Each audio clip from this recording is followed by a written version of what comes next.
دوستوں ایک مرتبہ ایک مولانا صاحب نیم کے پیڑ تلے مسجد کے کچے صحن میں بیٹھے ہوئے بچوں کو پڑھا رہے تھے اور بچے بلند آواز میں اپنا سبق دہرا رہے تھے۔ جیسے ہی کوئی بچہ ذرا سا بھی غلطی کرتا تو مولانا صاحب اسے فوراً ٹھیک کروا دیتے۔ بچے اپنی الگ الگ آواز میں سبق پڑھ رہے تھے۔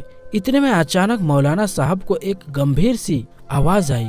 آواز سن کر مولانا صاحب ہڑبڑا گئے۔ کہنے والا کہہ رہا تھا، میاں جی السلام علیکم۔ مولانا صاحب جن بچوں کو پڑھا رہے تھے ان سب کی آواز کو پہچانتے تھے، لیکن یہ آواز الگ تھی۔ تبھی تو مولانا صاحب ہڑبڑا گئے تھے۔ مولانا صاحب نے جواب دیا، وعلیکم السلام۔ ان کے سامنے تقریباً 7 یا 8 سال کا ایک لڑکا اپنا سر جھکائے کھڑا تھا اور اندر آنے کی اجازت مانگ رہا تھا۔ مولانا صاحب نے کہا، آ جاؤ میاں، اندر آ جاؤ۔ اکیلے آئے ہو کیا؟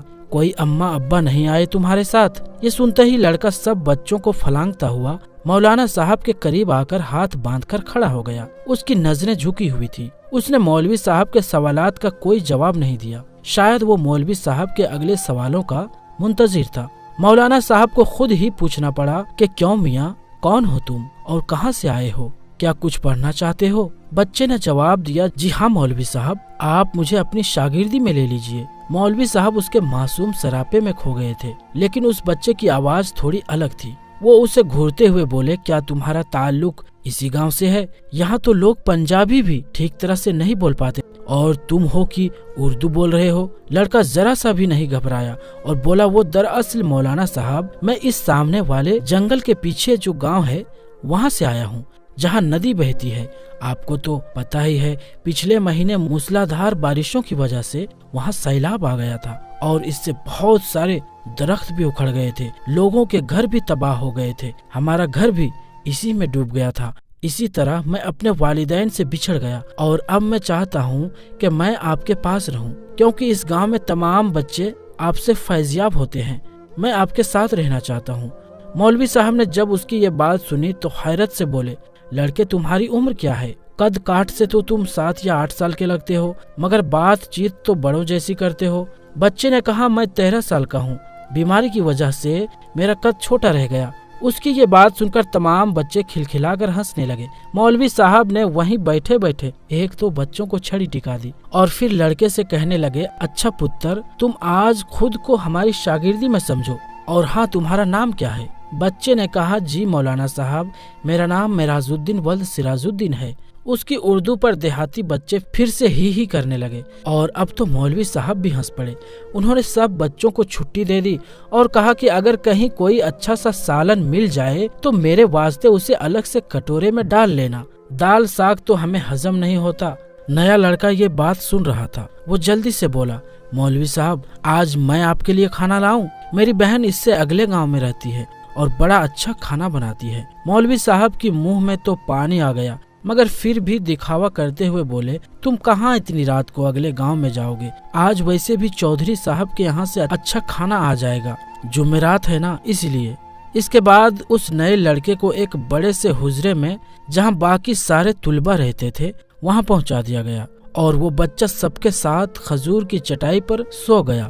دوستو، اگر آپ کو یہ ویڈیو پسند آ رہی ہے تو آپ سے گزارش ہے کہ اس ویڈیو کو لائک ضرور کریں۔ تو دوستو، اس طرح سے وہ لڑکا جس کا نام معراج الدین ولد سراج الدین تھا، وہ مولوی صاحب کا باقاعدہ شاگرد بن گیا۔ اس کا حافظہ بہت اچھا تھا۔ اس نے 1 ہفتے میں ہی بغدادی قاعدہ پورا کر لیا اور صرف 3 مہینے میں قرآن پاک پورا کر لیا، اور اب تو وہ اسے حفظ بھی کرنے لگا تھا۔ مولوی صاحب تو بس حیران تھے کہ آج تک ہزاروں شاگردوں کو پڑھا چکے تھے، مگر ایسا حافظہ، ایسی روانی کبھی دیکھنے سننے میں نہیں آئی تھی۔ جب بھی اس کا سبق سنتے تو گڑبڑا جاتے کہ یہ لڑکا انسان بھی ہے یا کوئی اور مخلوق ہے۔ مولوی صاحب ایسا سوچتے ضرور تھے، مگر اپنا یہ خیال کبھی ظاہر نہ ہونے دیا۔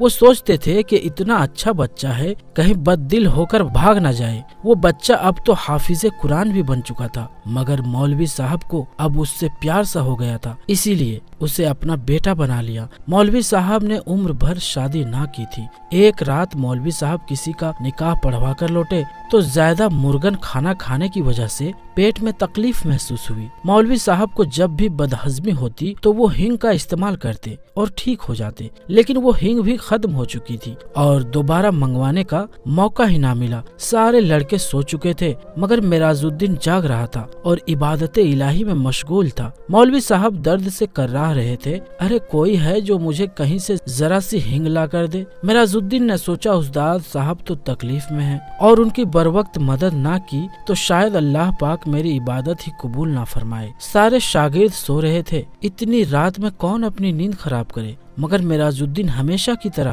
خدمت کے لیے تیار تھا۔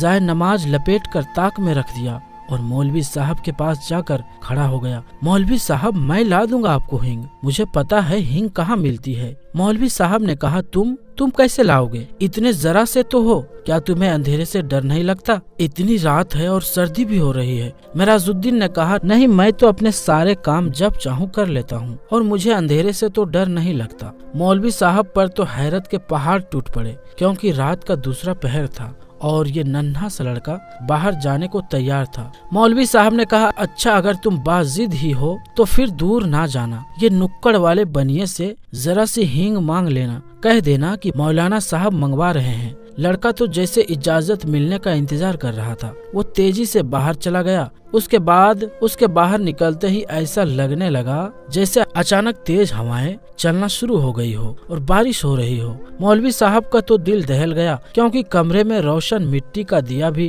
ہوا کے جھونکے سے ٹمٹما کر بجھ گیا تھا۔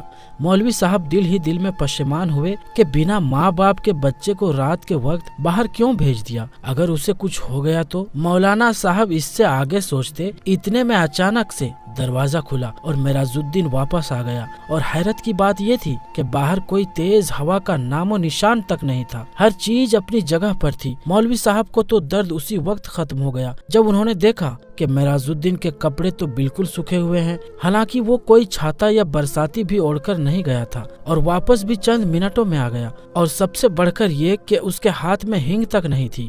مولوی صاحب نے اپنی حیرت کو چھپاتے ہوئے پوچھا، کیوں بیٹا لے آئے ہنگ؟ اس نے کہا جی میاں جی لے آیا ہوں۔ مولوی صاحب نے کہا کہاں ہے؟ تو پھر مجھے دیتے کیوں نہیں؟ لاؤ مجھے دے دو۔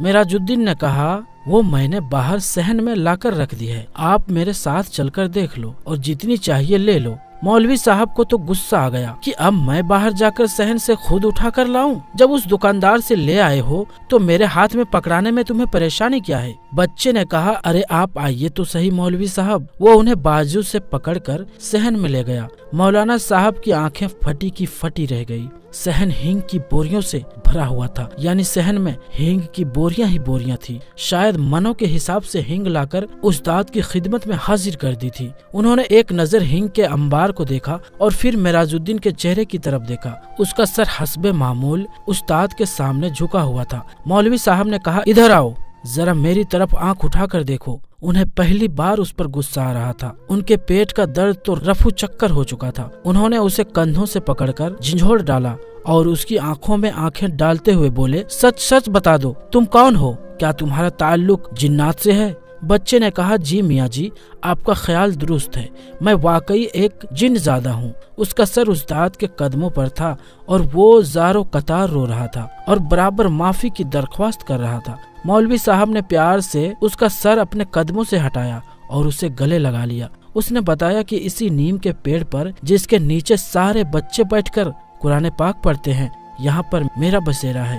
میں روزانہ قرآن پاک کی تلاوت سنا کرتا تھا، تب میرا بھی دل چاہا کہ آپ کی شاگردی میں آؤں۔ مولانا صاحب جو باغور اس کی بات سن رہے تھے اچانک جیسے ہوش میں آ گئے اور کہا اچھا تو اب تو تمہارا مقصد پورا ہو چکا ہے نا، تم قرآن پاک کے حافظ بھی بن چکے ہو۔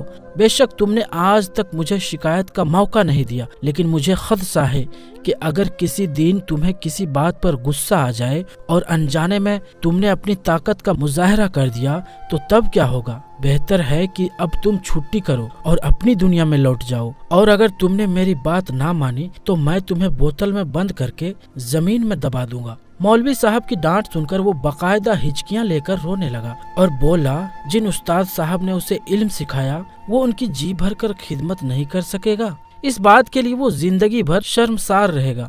مولوی صاحب نے اسے تسلی دی اور کہا کہ انہوں نے اپنا حق اس پر معاف کیا، اسی لیے اب وہ سیدھا اپنی دنیا میں لوٹ جائے، یعنی جناتوں کے پاس لوٹ جائے۔ معراج الدین مولوی صاحب کو اللہ حافظ کہہ کر